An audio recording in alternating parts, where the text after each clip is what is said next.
lasting in life of love.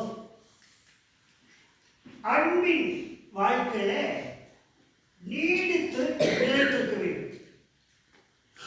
இதுதான் இந்நாளை நமக்கு கொடுக்கப்பட்டிருக்கிற தலைப்பு.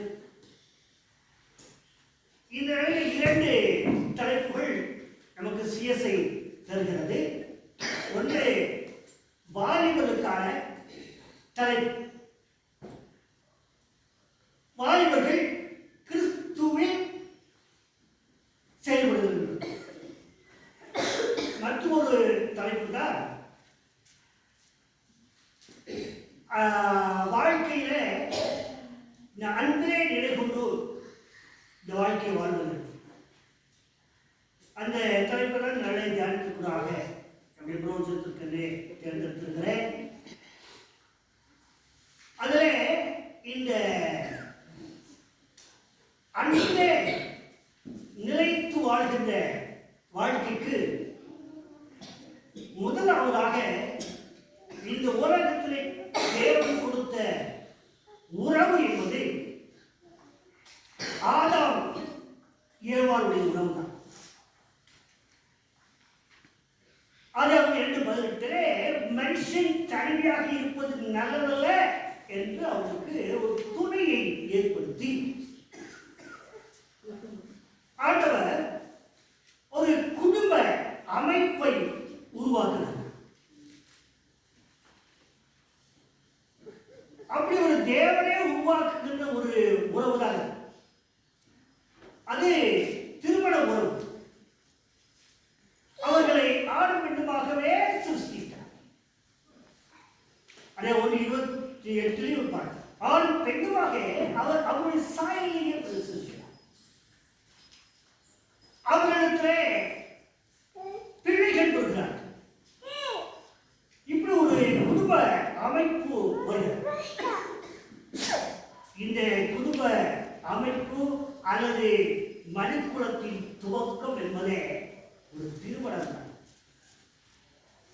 ஆக அதிலிருந்தே இந்த நாளை தியானிக்கத்தான் நம்முடைய திருச்சியுடைய முறைப்படியும் அழைக்கப்படுகிறது. அது திருமணம் என்பதை யூத கலாச்சாரத்தில் சோசியல் இன்ஸ்டிடியூஷன், சமூகத்தில் குடும்பம் என்பது ஒரு ஸ்தாபனம், நிறுவனம் என்று சொல்வார்கள். கணவன் மனைவி அது என்பதாக சந்தைகள் என்பது நிறுவனம் என்று சொல்வார்கள். ஆக நம்முடைய சமூகத்தில் கூட குடும்பம் என்பதை அது ஒரு அமைப்பாகத்தான் பார்க்க. அதுவும் இந்த கணவன் மனைவி உறவு என்பதையும் அது ஒரு கட்டமைப்பு என்று நாம் பார்க்கிறோம். ஏனென்றால் அது கடவுளால் உருவாக்கப்பட்டது. அது இந்த முதல் பகுதியிலே திருமணம், ஆடவர்கள், பெற்றோர்கள் என்று ஒரு நம்மளே திருமணத்துக்காக காத்திருக்கிறவர்கள், அது சிறு பிள்ளைகள் என்று எல்லாரும் கடந்திருக்கின்ற வேலையில் ஒரு குறிப்பிட்ட எல்லை வரை அதை நாம் ஆராய்ச்சி செய்வோம். இந்த திருமண உறவு என்பது உலக அளவிலே இந்த உலக ஆரோக்கிய அமைப்பு இன்னும் பிற அமைப்புகளும் சேர்ந்து சில ஆராய்ச்சிகளை செய்யும் பொழுது ஏறக்குறைய ஒரு 10% தான் மிகுந்த சந்தோஷமான கடவுள் மனைவியாக வாழ்கிறார்கள். அதிலே ஏறக்குறைய 35% பிள்ளைகளுக்காக கடவுள் மனைவியாக வாழ்கிறோமே என்று வாழ்கிறார்கள். 20% அமைந்த வாழ்க்கைக்காக வாழ்வோமே என்று வாழ்கிறார்கள். மீதமுள்ள உரை குறித்து ஒரு பிரச்சனை இருக்கிறது. ஆக இந்த உறவு ஆனால் கிறிஸ்துவனுடைய மத்தியில இந்த கணக்கு வித்தியாசப்பட வேண்டும். ஏனென்றால் இந்த வாழ்க்கை ஆலயத்திலே தோன்றுகிறார். அப்ப அதற்காக இந்த ஆதாரை நமக்கு உறுதியாக இருக்கிறது. ஆக இந்த கணவன் மனைவி அந்த உறவு அது எப்படி இருக்க வேண்டும் என்றால், அந்த வாழ்க்கை சிறப்பாக இருக்க வேண்டும் என்றால், இது வேதம் நமக்கு என்ன கற்றுக் கொடுக்கிறது என்பதை நானே பார்க்கிறேன். முதலாவதாக அன்பில் பொறுமையோடு நிலைத்திருக்க வேண்டும். குடும்ப வாழ்க்கையில பொறுமை ரொம்ப முக்கியம். ஏனென்றால் ரெண்டு பேர் இணைஞ்சதே வேற வேற குடும்பம், வேற வேற கலாச்சாரம், வேற வேற குடும்ப பின்னணி இப்படிதான். அப்ப இதே பொறுமை குடும்ப வாழ்க்கையில பொறுமை மிக மிக முக்கியம். அந்த பொறுமை இருந்தால் தான் சமூகத்திலேயோ சபையிலையோ வெளியிடங்கள்லையோ அந்த பொறுமை நமக்கு உதவியாக இருக்கும். ஆக ஒரு பொறுமை என்பது மிக மிக முக்கியம். அதைத்தான் முதலாவதாக உள்ள வேத பாடத்தில் 29வது அதிகாரத்தில் யாக்கோபுடைய பொறுமையை குறித்து பாருங்கள். அந்த உறவு, அந்த விடுபட்டிருக்கிறது உறவு, அது நிலைக்க வேண்டும், அது இணைக்கப்பட வேண்டும், ஒரு அமைப்பு உருவாக வேண்டும், அந்த ராஜன் கிடைத்த மனைவியாக வர வேண்டும். இதையெல்லாம் அனுசரித்து போவதற்கு தன்னுடைய மாமனிடத்தில் அவர் காட்டுகிற பொறுமை, வேலை செய்கிறதில் அவர் காட்டுகிற பொறுமை நம்ம எல்லாருக்கும் ஒரு பெரிய பாடம். அவர் தப்பித்துதான் போகிறார். தன்னுடைய சகோதரனாகிய ஏசாவுக்கு பயந்து ஓடத்தான் செய்கிறார்.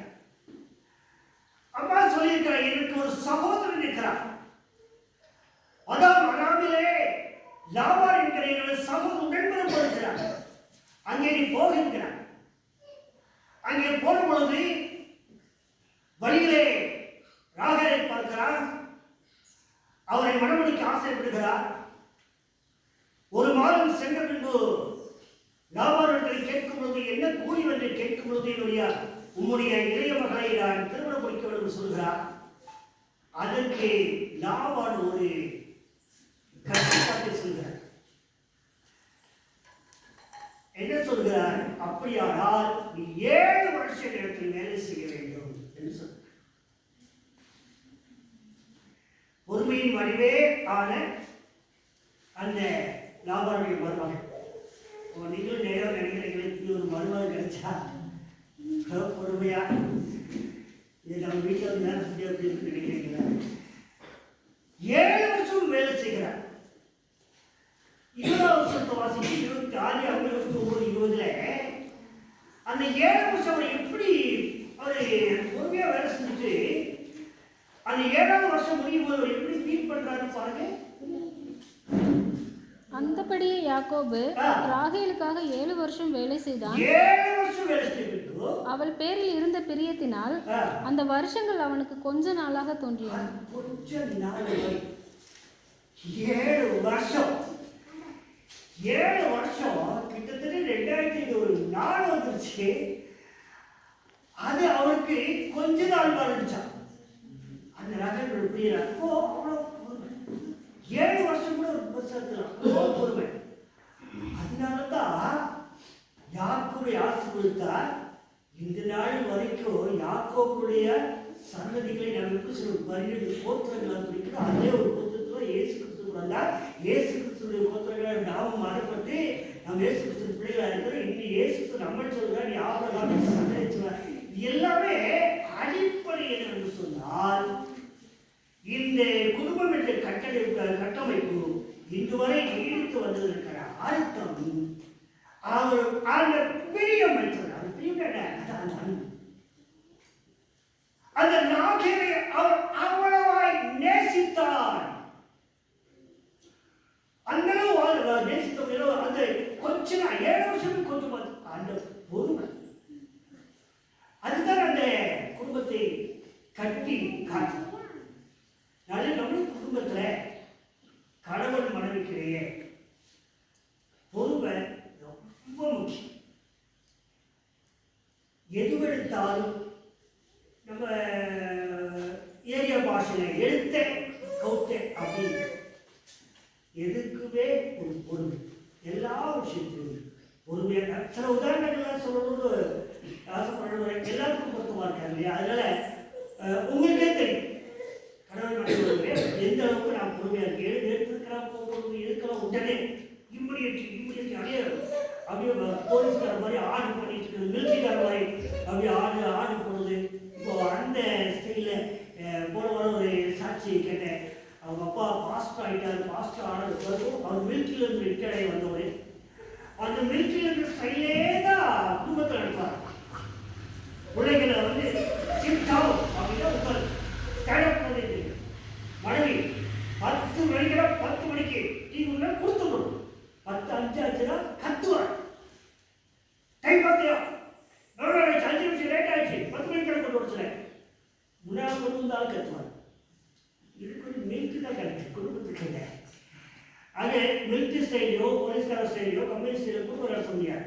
அது குடும்பம் என்பது அந்த இடத்துல பொறுமை முதலாவதாக இருக்கிறது.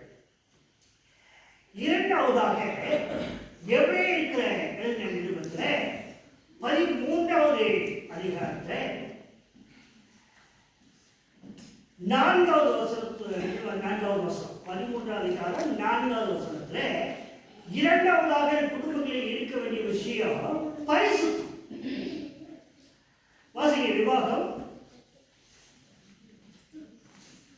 விவாகம் யாவருக்குள்ளும் கனமுள்ளதாயும் விவாக மஞ்சம் அசுசிப்படாமல் இருப்பதாக. பைபிளை எடுத்து மறந்துட்டீங்களா? எல்லாத்தையும் போட்டி போட்டு வாசிக்கிறாங்க. வாசிக்கிறது சொல்றபடி கூட நேரம் ஆகுறீங்களே, ஸ்பீடா வாசிக்கலாம். ஆக விவாக யாருக்கும் கனமுள்ள இருப்பதாக விவாக மஞ்சம் அசுசிப்படாமல் இருக்கிறார். மஞ்சம் கட்டி அசுத்தமாக்காமல் இருக்க வேண்டும். அப்படின்னா புரிய பாஷையில சொல்லிட்டேன். இந்த உறவு பரிசுத்தமாய் இருக்க வேண்டும். அந்த குடும்ப உறவே பரிசுத்தம் இருக்க வேண்டும். தேவ மனிதன் தான் தாவீது, தேவரால் ஆசீர்வதிக்கப்பட்டவன் தான். சாமுவேலால் அபிஷேகம் பண்ணப்பட்டு ராஜபட்டத்திற்கு வந்தவன் தான். தேவன் சொன்ன மனுஷங்களிலே அவரு முக்கியமான, எனக்கு பிரியமானவன் என்று சொன்ன மனுஷர்களிலே இவரும் ஒவ்வொருதான். கர்த்தருக்கு பிரியமான வந்த ஒரு சாட்சி பெற்ற வாழ்க்கை வாழ்ந்து வந்தார். எல்லா போர்க்களத்தில் நின்று சீக்கிரமே நின்று கொண்டு எதிரிகளோடு சூழ்ந்து கொண்டு அங்கேயும் நின்று எல்லாரும் ஒரு ஆலோசனை செல்லும் பொழுது கர்த்தரிடத்தில் அவர் மன்றாடினார். போர்க்களத்தில் இருந்து ஜெபித்த ஜெபவீரர். ஆனால் ராஜஸ்தானத்தில் வந்த பொழுது போர் நடக்கும் பொழுது தன்னுடைய அழகின் உப்பரிலே நின்று கொண்டு தூர இடத்திலே பச்சைகளை பார்த்த பொழுது அவருடைய மனது அசுத்தப்பட்டது, அவருடைய மஞ்சம் அசூசிப்பட்டது, சாபத்தை இட்டார். அதற்காக அவர் விலை கொடுக்க வேண்டி வந்தது. தன் சொந்த குமாரன் ஒரு பிண்டத்தை போல் உருவமே இல்லாத குழந்தைகளை சுட்டு போன சாபம் கடந்தது. நாத்தான் தீர்க்கதரிசி அவருக்கு கண்டனத்தை தெரிவித்தார். அசூசிப்படுத்தினார். அதற்கான தண்டனை அசூசிப்படுத்த கூடாது. அவர்களுடைய வாழ்க்கையில் நடந்ததுதான். ஆண்டவர் தொடாதே என்ற வெளிச்சத்தின் கனியை புசித்தார்கள். புசியாதே என்றார். சாத்தான சோதனை வந்தது, புசித்தார்கள். அந்த அருமையான துரத்தப்பட்டார்கள். அப்படி அல்ல, யோசேப்புடைய வாழ்க்கையை உதாரணமாக எடுத்துக்கொள்ள வேண்டும். அவருடைய அறையை தேடி பாவம் வந்தது. ஆனாலும் அவன் தன் வஸ்திரங்களை உதறிவிட்டு ஓடி தப்பித்தான். தன்னுடைய மஞ்சத்தை ஆசூசிப்படுத்தார்கள். குடும்ப வாழ்க்கையிலே பரிசுத்தம் மிக மிக முக்கியம். மூன்றாவதாக மத்தேயுடைய சுவிசேஷம் 19வது அதிகாரத்திலே இயேசு கிறிஸ்துவை சோதிக்கும்படியாக இந்த பரிசேயர்கள் ஒரு கேள்வி கேட்கிறார். ஆண்டவர் அவருக்கு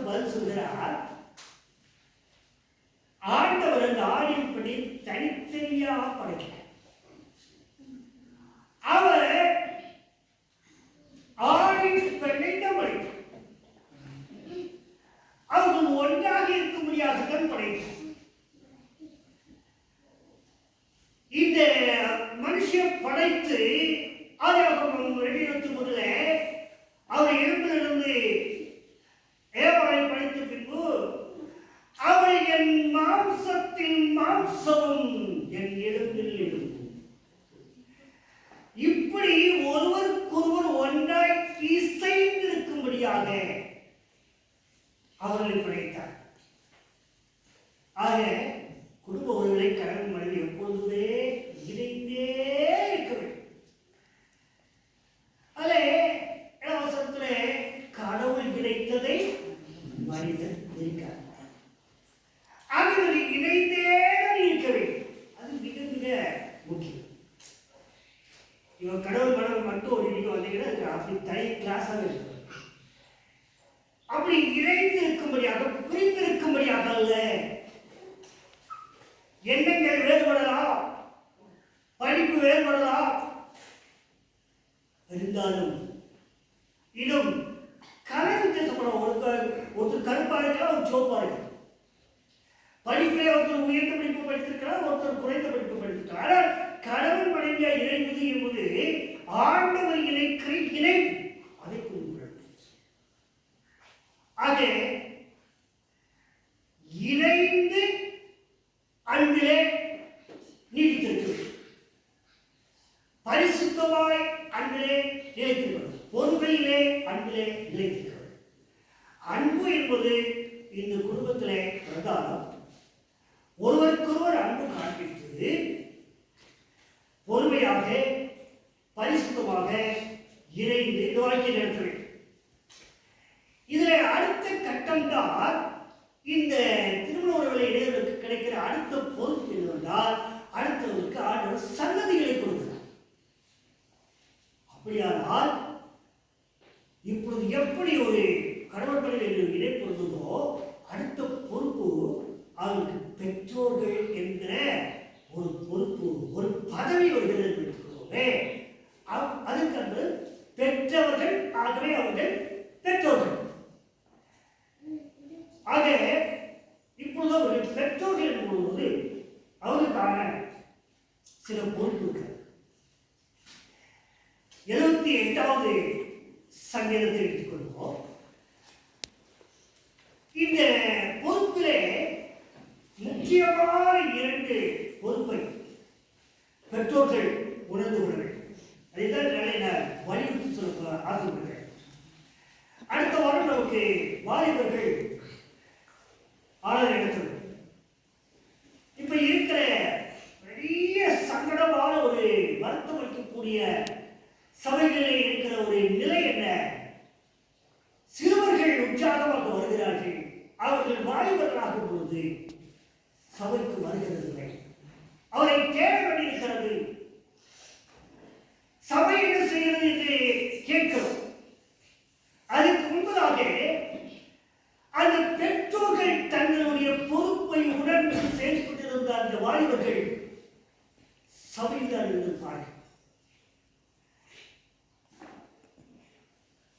யோசுவா 24 அதிகாரத்தில் நானும் என் வீட்டாளம் என்றால் கர்த்தரையே சிந்திப்போம். நான் என் மனைவி மட்டும் இல்லை, என் குடும்பம் கர்த்தரை தான் செய்யும். ஆக பெற்றோர்கள் என்று சொல்லும் பொழுது அது ஒரு கலை. பிள்ளை வளர்த்தல் என்பது ஒரு கலை. சிறு பிள்ளைகளை எப்படி வேடி காத்து வளர்க்கிறோமோ அது எப்பவுமே அந்த பொறுப்பு இருந்துட்டு கல்யாணமே முடிச்சு கொடுத்தாலும் அவங்களுக்கு நாம யாரு அப்பா அம்மா அந்த பொறுப்பு அப்பவும் இருந்துகிட்டே தான். நம்ம கடைசி காலம் வரைக்கும் அந்த பொறுப்புள்ள தப்பித்துக் கொள்ளவே முடியாது. அவன் கல்யாணம் முடிச்சு கொடுத்துட்டேன், அவன் வேலை பார்த்துட்டான், இனி அவனாச்சு, அவன் வாழ்க்கையாச்சு, அவனை அவன் பார்த்துக்கணும். அவன் கல்யாணம் முடிச்சுட்டா அவனாச்சும் அவன் கொண்டாட்டியாச்சு அப்படின்னு பேசக்கூடாது. இல்லை அவன் படிச்சுட்டா வேலை தேட்டோம் அப்படி அவன் பார்த்துக்க வேண்டியதான், அவனுக்கு தகுந்த அப்படி உள்ள பெற்றோர்கள் தங்களுடைய கடமையை ஒரு கால் எடுத்து விடவே கூட. ஆகவேதான் ஆபிரகாமுக்கு ஆண்டவர் கட்டளையிடும் ஒரு பிள்ளைகளை கற்றுக்கொடு என்று சொல்கிறார். ஆதியாகமம் 18 உபாகமம் 6ஆம் அதிகாரத்தில் உன் பிள்ளைகளுக்கு இந்த திருவசனத்தை போதிக்க வேண்டும் என்று சொல்கிறார். அவளுக்கு அவருடைய நெற்றியில் இந்த வசனங்கள் நியாயப்படாவுக்கு ஞாபகம் புரியாக இருக்கிறது. அவருடைய இருதயத்தில் நீ திருவசனங்களை பதித்து வை என்று சொல்கிறார். அவருடைய கைகளில் இந்த வசனத்தை கட்டு என்று சொல்கிறார். அவர்களை போதித்து நடத்த வேண்டும் என்று சொல்கிறார். இப்போ வாசி சங்கீதம் 78 3-4 வசனம். அவைகளை நாங்கள் கேள்விப்பட்டு அறிந்தோம், எங்கள் பிதாக்கள் அவைகளை எங்களுக்கு தெரிவித்தார்கள். பின்வரும் சந்ததியான பிள்ளைகளுக்கு நாங்கள் அவைகளை மறக்காமல் கர்த்தரின் துதிகளையும் அவருடைய பலத்தையும் அவர் செய்த அவருடைய அதிசயங்களையும் விவரிப்போம். கர்த்தருடைய துதியையும் அவருடைய வல்லமையையும் அவருடைய அதிசயங்களையும் மறக்காமல் உங்கள் பிள்ளைகளுக்கு சொல்லிக் கொடுங்க. ஹல்லேலூயா. இதுதான் இருப்பாங்க. ஆக இந்த பிள்ளையோட 2 பகுதி. ஒன்று ஸ்பிரிச்சுவல் சைட். இந்த நாணயத்தில் 2 பகுதி வர இப்போ ஒன்று ஸ்பிரிச்சுவல் சைட், ஆவிக்குரிய பக்கம் உண்டு. இன்னொன்று எத்திக்கல் சைட் அல்லது மாரல் சைட், அதாவது ஒழுக்கம் சார்ந்த பக்கம். ஒன்றே ஆவிக்குரிய பக்கம். அதைத்தான் கர்த்தருடைய துதி, அவருடைய வல்லமை, அவருடைய அதிசயத்தை மறக்காமல் சொல்லிக் கொடுத்தேன். இயேசு கிறிஸ்துக்கும் கர்த்தர் சொல்லி கொடுத்துருக்காங்க. 12 வயசுல சர்ச்சில் போயிட்டு அங்க இருக்கிற வேத பதங்களோடு கூட அவர் பேசுகிறதையும் விவாதிக்கிற கண்டுபிடிக்கிற ஆச்சரியம். சில நேரத்தில் சில பிள்ளைகள் வாசனம் சொல்வதையும் நம்மகிட்ட கேட்கிற கேள்வி பார்த்து நான் ஆச்சரியப்படுகிற பரவாயில்ல பிள்ளையை சூப்பராக வளர்த்துருக்காங்க அப்படின்னு சில நேரத்தில் ஆச்சரியமா இருக்கும். ஆனா இப்ப அந்த ஆச்சரியம் குறைவா இருக்கு. அன்னைக்கு ஒரு முறை ஒரு கிட்டத்தட்ட ஒரு வருஷம் ஆகும். அந்த புள்ள நல்ல ஒரு குட்டி புள்ள, குட்டி பையன் நல்ல ஒரு சுறுசுறுப்பான பையன். பாஸ்டர் நல்ல ஒரு பாட்டு பாடு அப்படின்னு உடனே அன்னைக்கு எந்த ட்ரெண்டில் இருந்த சினிமா பாட்டு பாட்டு அதை பாடிட்டான். அப்பா அம்மா ஒரு மாதிரி ஆயிட்டாங்க, பாடிட்டான். அதில் ஏசப்பா பாட்டு நான் இந்த பாட்டு தான் பாடிட்டான்னு சொல்லி கொடுத்தான். அப்போ அவனை என்ன சொல்லி வளர்த்துருக்காங்க, மறக்காம இன்னைக்கு இந்த பாட்டு தான்டா ட்ரெண்டுன்னு சொல்லி நடத்திருப்பாங்க. அது பெருமைப்பட்டுப்பாங்க. என் பிள்ளை அப்படி இப்படி பார்ப்போம். நம்ம பெருமைப்படல கொஞ்சம் வீடுகள்ல என் பிள்ளை 3 வயசு தான் 2 வயசு தான் மொபைலை எடுத்தா அது அப்படியே என்ன பெருமைல. ஒரு 3 வயசுக்குள்ள 2 மாசத்துக்கு முன்னால இதே ஒரு வாசகம் சொல்லும்போது முன்னால மைக்க பிடிச்சிட்டு 1வது சங்கீதத்தை 3 வயசுக்குள்ள அப்படியே அது மாடலே குரல். 3 வயசுல ஸ்கூலுக்கு போறாங்க எல்கேஜிக்கு. 3 வயசுலயே 1வது சங்கீதத்தை முழுசா அப்படியே சொல்லு. இதுதான் அவருடைய கர்த்தருடைய துதியோ அவருடைய வல்லமையோ அவருடைய அதிசயத்தையும் மறக்காமல் பிள்ளைகளுக்கு பின்வரும் சந்ததிக்கு மறக்காமல் விவரிக்க வேண்டும். ஆவிக்கு வளர்க்கிற வகையில பிள்ளைகளை வளர்க்க வேண்டும். 2வது ஒழுக்கம் அப்படிங்கிறது இந்த கிறிஸ்தவ வாழ்க்கையிலே ஆவிக்குரிய வாழ்க்கையிலே ஒழுக்க வாழ்க்கை அப்படிங்கிறது பிரிக்க முடியாது. ஆனாலும் இந்த ஒழுக்கத்துல நிறைய விஷயம் இருக்கிறது. அது பொதுவாக நான் அதுக்கு ஒரு பேர் சொல்லியிருக்கிறேன். இப்போது அது ரொம்ப நாள் சொல்லும்போது நான் சொல்லும்போது எல்லாம் நிறைய பேர் அதை ரசித்தார்.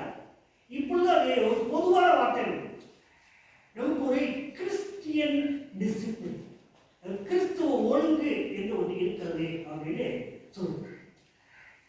இந்த கிறிஸ்தவ ஒழுங்கு ஆவிக்குரிய வாழ்க்கையில் வராவிட்டாலும் அது கிறிஸ்தவ ஒழுங்குங்கும் போது இந்த 4 கட்டடத்துக்குள்ள சபைக்குள்ள மட்டும் இல்லை, வெளியே போலாம்.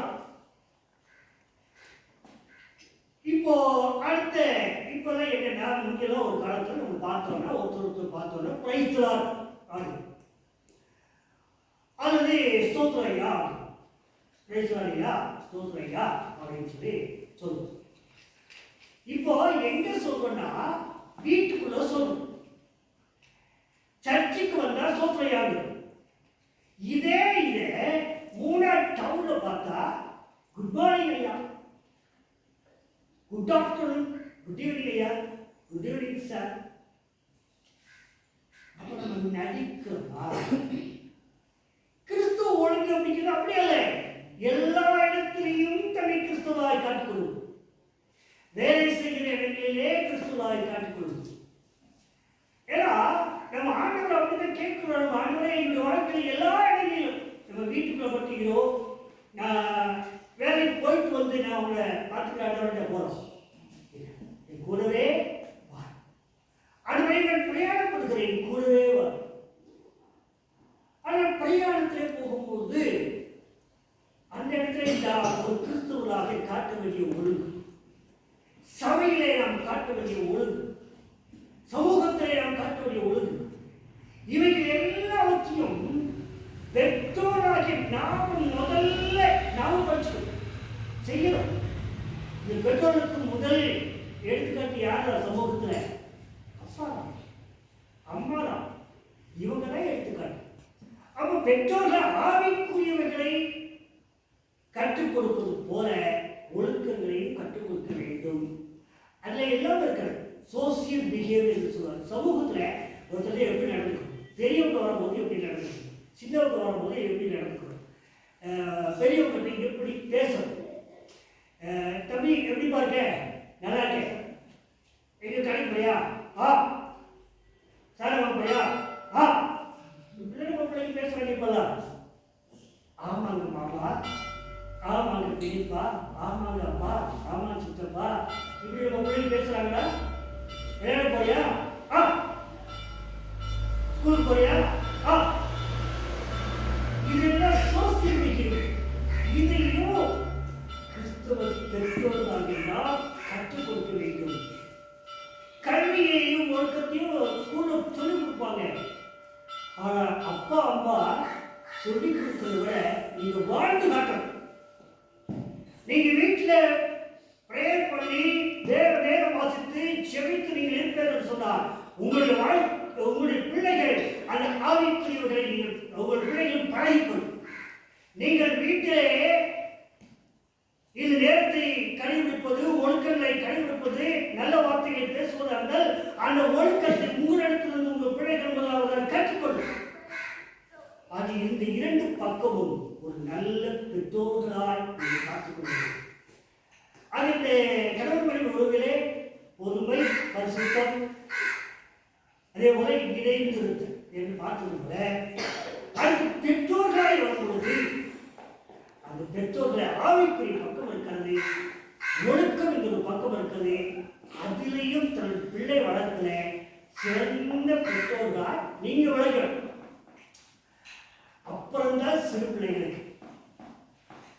பிள்ளைகளை பொறுத்து ஆண்டவர் சொல்கிறார், பெரியவங்க கொண்டு பேசுறாங்க, சின்னவங்க சொல்லட்டுமே, சின்ன பிள்ளைங்க சொல்லட்டுமே, பிள்ளைகளை நீங்கள் கற்றுக்குள் எப்பொழுதும் என்ன செய்யணும்? அந்த இது அதல்ல, கிறிஸ்துக்குள் நீங்கள் பிள்ளைகளை கிறிஸ்துவுடைய பெற்றோர்களுக்கு கீழ்ப்படி. எபேசியர் 6:1 பிள்ளைகளுக்கு சொல்றது நீங்க பெற்றோர்களுக்கு கீழ்ப்படிங்க. பிள்ளைக்கு என்னை எந்த அளவுக்கு கவனிக்கிறாங்க முதலே சொல்லிதான் கூட கவனிச்சுப்பாங்க. 5வது 10 கற்பனை 5வது கற்பனை, உன் தாயையும் தகப்பனையும் கணவனுடைய வேதம் சொல்கிறது, உன் ஆயுசு நீடித்திருப்பதற்கு உன் தாயை தகப்பனையும் கணவனுவாயாக. அது பிள்ளைங்க உங்களுக்குள்ள கனவை பிள்ளைங்க எத்தனை பேர் இருப்பாங்க? பிள்ளைங்க எத்தனை பேர் வாசத்துறாங்க? 4-5 பேர் சொன்னாங்கல்ல. பிள்ளைங்க இருக்காங்க. பிள்ளைங்க சொல்ல கேட்குறீங்களா? பிள்ளைங்க மட்டும் அழகியா சொல்லுங்க. ரொம்ப சந்தோஷம். அப்ப நீங்களே என்ன செய்யணும்னா, உங்க அப்பா அம்மாவுக்கு கீழ்ப்படியான பைபிள் என்ன செய்யணும்? உங்கள்கிட்ட கர்த்தருக்குள் கீழ்ப்படியா பாஸ்ட் சொன்னார் அப்படின்னு இருக்காங்கல்ல, நம்ம டீச்சர் மிஸ் சொன்னாங்க அப்படிங்கிறதுக்காக, சார் சொன்னாங்கிறதுக்காக பைபிளே என்ன சொல்லுது? அப்பா அம்மாவுக்கு கீழ்ப்படிங்கன்னு சொல்லுது. கீழ்ப்படிஞ்சா நமக்கு ரொம்ப நாள் நீடித்த ஆயுசு சொல்லுது, ஆசீர்வாதமாக இருப்போம்னு சொல்லுது. ஆக பிள்ளைங்க உங்க அப்பா அம்மாவுக்கு கீழ்ப்படி, குடும்பத்தில் போய் நல்ல கீழ்ப்படுகிற பிள்ளைகளாக அப்படிங்கிறதெல்லாம் கீழ்ப்படுகிற பிள்ளைங்க தானே. அதுல சொல்லுங்க வெரி குட். உங்க நல்லா கத்தர் ஆசீர்வதிக்கட்டும். நீங்க எப்போ கீழ்ப்படுகிற பிள்ளைகளா, சர்ச்சிலையும் நல்ல பிள்ளைகளா எப்பவுமே இருங்க. நல்ல பைபிள் வாசிக்க, நல்ல வேதம் வாசிங்க, நல்ல மனப்பாடம் பண்ணுங்க, வசனத்தை கேட்டு தெரிஞ்சுக்கோங்க, சண்டே ஸ்கூல்ல இருந்து நல்லா படிங்க, கத்திருக்கின்ற நல்லா இருங்க. ஸ்கூல்லையும் அதே போல உங்களை எல்லாரும் நீங்க சர்ச்சுக்கு நாங்க போறவங்க, நாங்க போய் சொல்ல மாட்டோம், திருட மாட்டோம், நாங்க நல்ல பிள்ளையாவே இருப்போம்னு சொல்லி ஸ்கூல்லையும் நல்ல பிள்ளையா இருக்க. எங்க போனாலும் கெட்ட வார்த்தை பேசாதீங்க, நல்ல பிள்ளையா தேசப்பா பிள்ளையா எல்லாருமே. கணவன் மனைவி பெற்றோர்கள் பிள்ளைகள் என்று எல்லா உறவிலும் நல்ல திருவசனத்தின் அடிப்படையில இதனாலே நாம் தியானிச்சிருக்கிறோம். இந்த அமைப்பு தான் ஒரு கிறிஸ்துவ குடும்பமாக இருக்க முடியும். இன்னும் நிறைய விஷயங்கள் ஆராய்ந்து பார்க்கணும். ஆனால் அடிப்படையான விஷயத்தை இதனாலே நாம் தியானிச்சிருக்கிறோம். இதில் ஏதோ ஒரு நிலையிலே நமக்கு ஒரு பொறுப்பு இருக்கிறது. அந்த பொறுப்பை நிறைவேற்றி இருக்கிறோம் பார்க்கணும். நமக்கு எல்லாத்தையும் இயேசு முன்மாதிரி. அவரே கடைசி சாகு தருவாயில கூட தன்னுடைய தாயை, தன்னுடைய அன்பான சீஷனை யோகானத்திலே ஒப்பு கொடுத்து விட்டு தான் அவர் மறிக்கிறார். கடைசி வரை குடும்பத்திற்கு ஆற்ற வேண்டிய பொறுப்பை நிறைவேற்றினார்.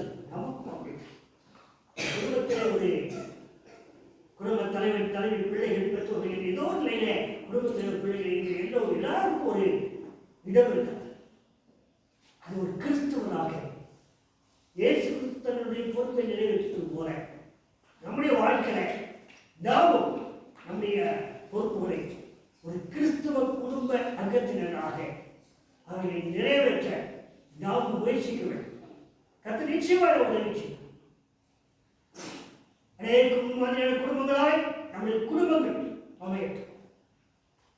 கர்த்தர் வார்த்தைகளால் நம் ஒவ்வொருவரையும் ஆசீர்வதிப்பாராக.